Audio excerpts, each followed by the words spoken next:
Chapter 5. Letter from Miss Mina Murray to Miss Lucy Westenra, May 9th. My dearest Lucy, forgive my long delay in writing, but I have been simply overwhelmed with work. The life of an assistant schoolmistress is sometimes trying. I am longing to be with you, and by the sea, where we can talk together freely and build our castles in the air. I have been working very hard lately, because I want to keep up with Jonathan's studies, and I have been practicing shorthand very assiduously. When we are married I shall be able to be useful to Jonathan, and if I can stenograph well enough I can take down what he wants to say in this way and write it out for him on the typewriter, at which also I am practicing very hard. He and I sometimes write letters in shorthand, and he is keeping a stenographic journal of his travels abroad. When I am with you I shall keep a diary in the same way. I don't mean one of those 2 pages to the week with Sunday squeezed in a corner diaries, but a sort of journal which I can write in whenever I feel inclined. I do not suppose there will be much of interest to other people, but it is not intended for them. I may show it to Jonathan some day if there is in it anything worth sharing, but it is really an exercise book. I shall try to do what I see lady journalists do, interviewing and writing descriptions and trying to remember conversations. I am told that, with a little practice, one can remember all that goes on or that one hears said during a day. However, we shall see.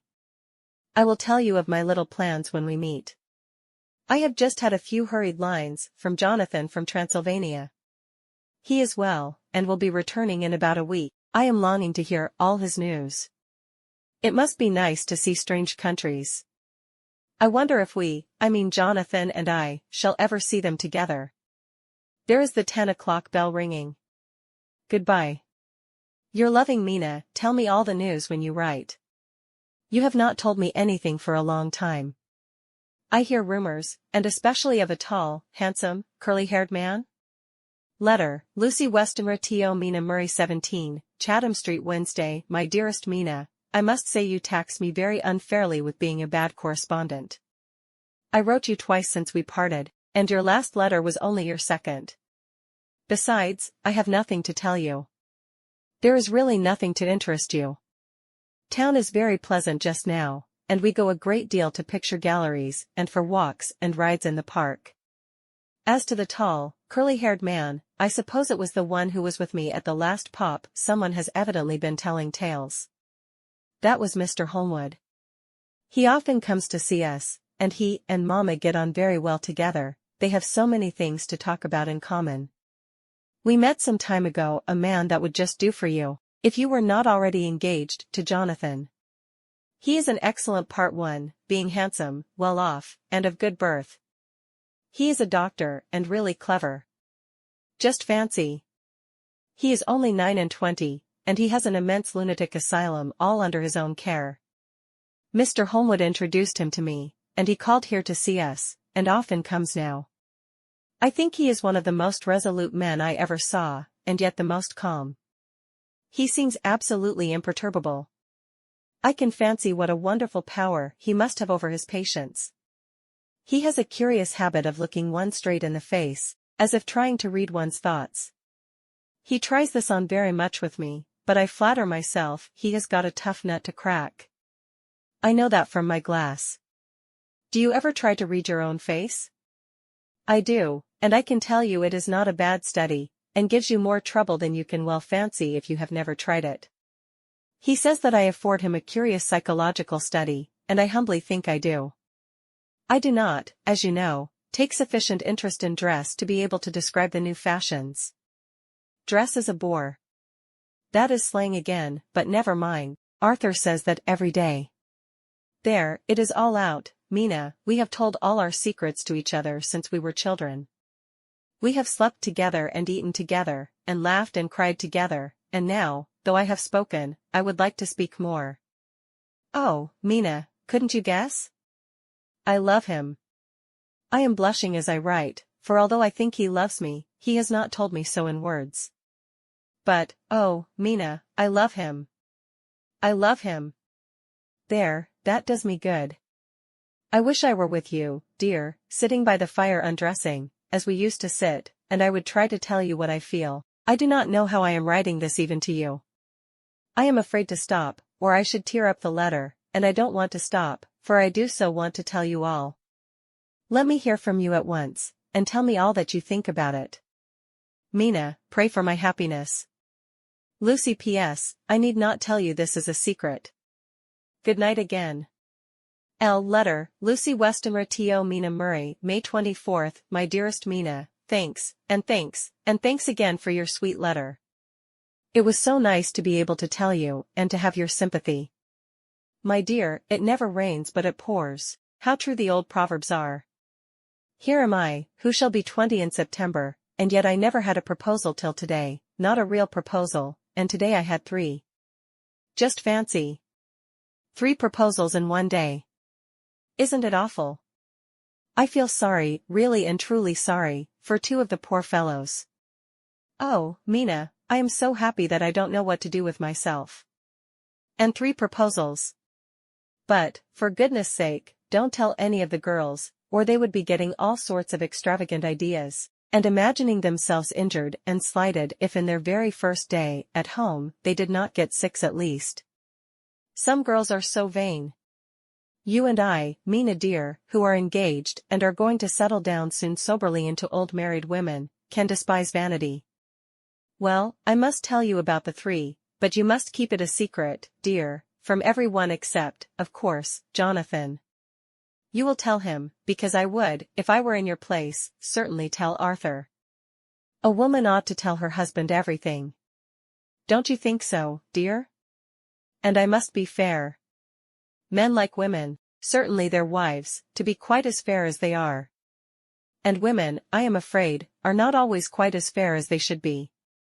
Well, my dear, number 1 came just before lunch.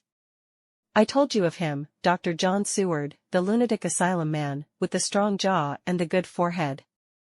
He was very cool outwardly, but was nervous all the same. He had evidently been schooling himself as to all sorts of little things, and remembered them, but he almost managed to sit down on his silk hat, which men don't generally do when they are cool, and then when he wanted to appear at ease he kept playing with a lancet in a way that made me nearly scream.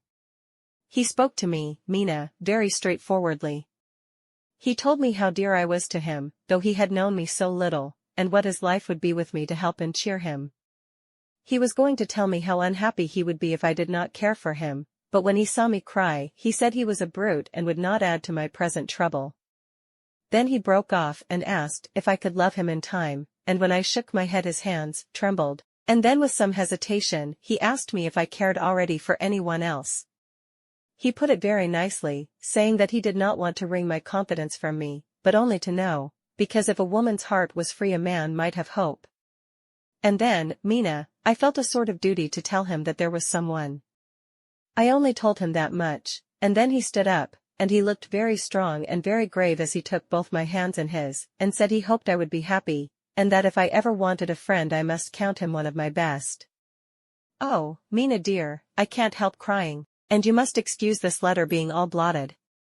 Being proposed to is all very nice and all that sort of thing, but it isn't at all a happy thing when you have to see a poor fellow, whom you know loves you honestly, going away and looking all broken-hearted, and to know that, no matter what he may say at the moment, you are passing out of his life. My dear, I must stop here at present, I feel so miserable, though I am so happy. Evening. Arthur has just gone, and I feel in better spirits than when I left off, so I can go on telling you about the day. Well, my dear, number 2 came after lunch. He is such a nice fellow, an American from Texas, and he looks so young and so fresh that it seems almost impossible that he has been to so many places and has such adventures. I sympathize with poor Desdemona when she had such a stream poured in her ear, even by a black man.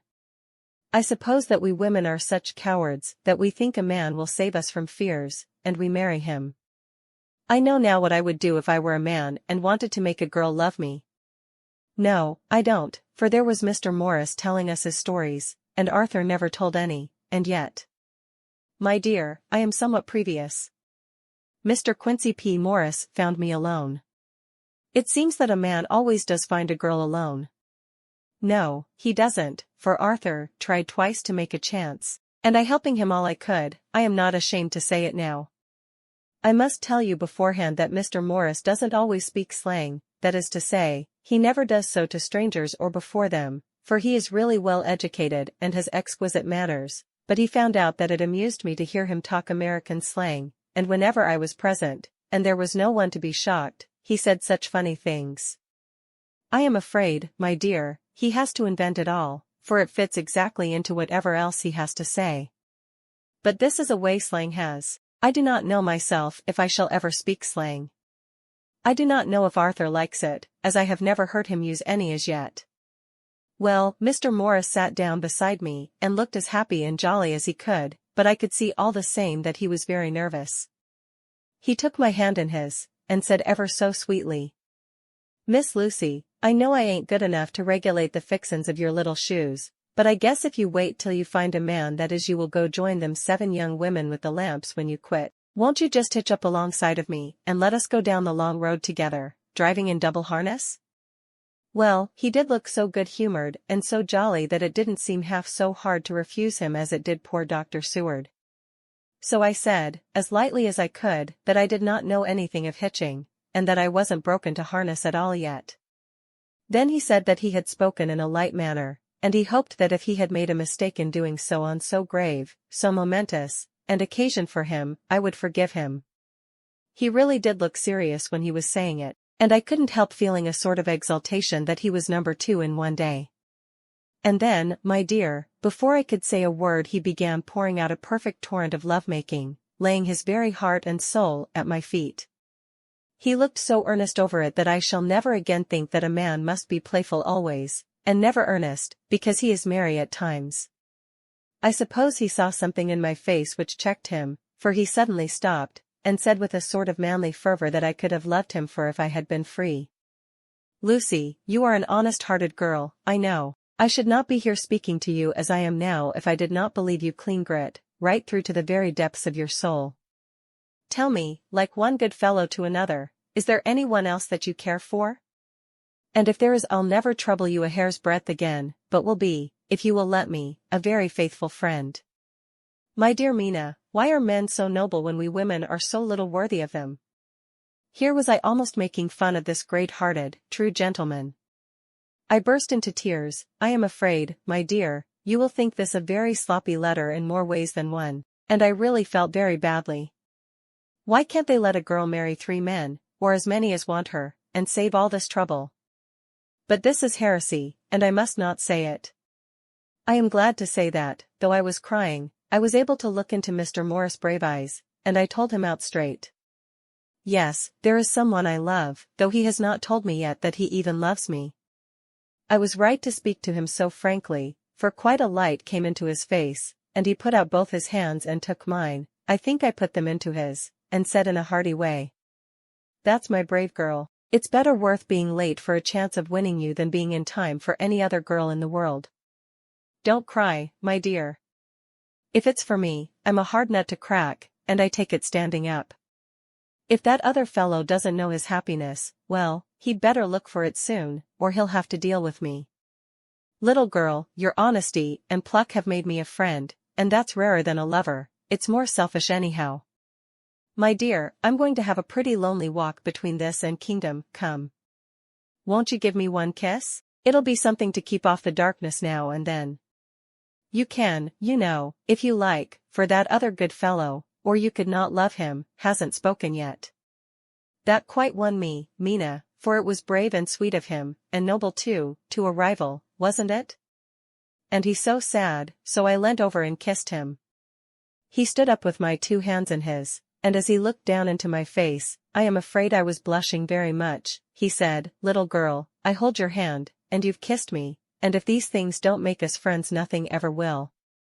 Thank you for your sweet honesty to me, and goodbye." He wrung my hand, and taking up his hat, went straight out of the room without looking back, without a tear or a quiver or a pause, and I am crying like a baby. Oh, why must a man like that be made unhappy when there are lots of girls about who would worship the very ground he trod on? I know I would if I were free, only I don't want to be free. My dear, this quite upset me, and I feel I cannot write of happiness just at once, after telling you of it, and I don't wish to tell of the number 3 until it can be all happy. Ever your loving Lucy. P.S. Oh, about number 3, I needn't tell you of number 3, need I? Besides, it was all so confused. It seemed only a moment from his coming into the room till both his arms were round me, and he was kissing me. I am very, very happy, and I don't know what I have done to deserve it. I must only try in the future to show that I am not ungrateful to God for all his goodness to me in sending to me such a lover, such a husband, and such a friend. Goodbye. Dr. Seward's diary, kept in phonograph, May 25th. Ebb tide and appetite today. Cannot eat, cannot rest, so diary instead. Since my rebuff of yesterday, I have a sort of empty feeling. Nothing in the world seems of sufficient importance to be worth the doing. As I knew that the only cure for this sort of thing was work, I went amongst the patients. I picked out one who has afforded me a study of much interest. He is so quaint that I am determined to understand him as well as I can. Today I seemed to get nearer than ever before to the heart of his mystery. I questioned him more fully than I had ever done, with a view to making myself master of the facts of his hallucination. In my manner of doing it there was, I now see, something of cruelty. I seemed to wish to keep him to the point of his madness, a thing which I avoid with the patients as I would the mouth of hell. Under what circumstances would I not avoid the pit of hell? Omnia Romi Vinalia sunt. Hell has its price. If there be anything behind this instinct, it will be valuable to trace it afterwards accurately, so I had better commence to do so, therefore. R.M. Renfield, age 59. Sanguine temperament, great physical strength, morbidly excitable, periods of gloom, ending in some fixed idea which I cannot make out. I presume that the sanguine temperament itself and the disturbing influence end in a mentally accomplished finish, a possibly dangerous man, probably dangerous if unselfish. In selfish men, caution is as secure an armor for their foes as for themselves. What I think of on this point is, when self is the fixed point, the centripetal force is balanced with the centrifugal. When duty, a cause, etc., is the fixed point, the latter force is paramount, and only accident or a series of accidents can balance it. Letter, Quincy P. Morris to Hon, Arthur Holmwood, May 25. My dear Art, we've told yarns by the campfire in the prairies, and dressed one another's wounds after trying a landing at the Marquesas, and drunk healths on the shore of Titicaca. There are more yarns to be told, and other wounds to be healed, and another health to be drunk. Won't you let this be at my campfire tomorrow night? I have no hesitation in asking you, as I know a certain lady is engaged to a certain dinner party, and that you are free. There will only be one other, our old pal at the Korea, Jack Seward.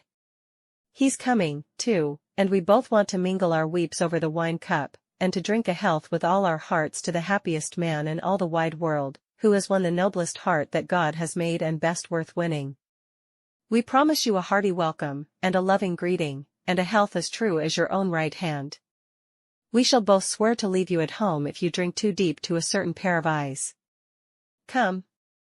Yours, as ever and always, Quincy P. Morris. Telegram from Arthur Holmwood to Quincy P. Morris, May 26. Count me in every time. I bear messages, which will make both your ears tingle. Art.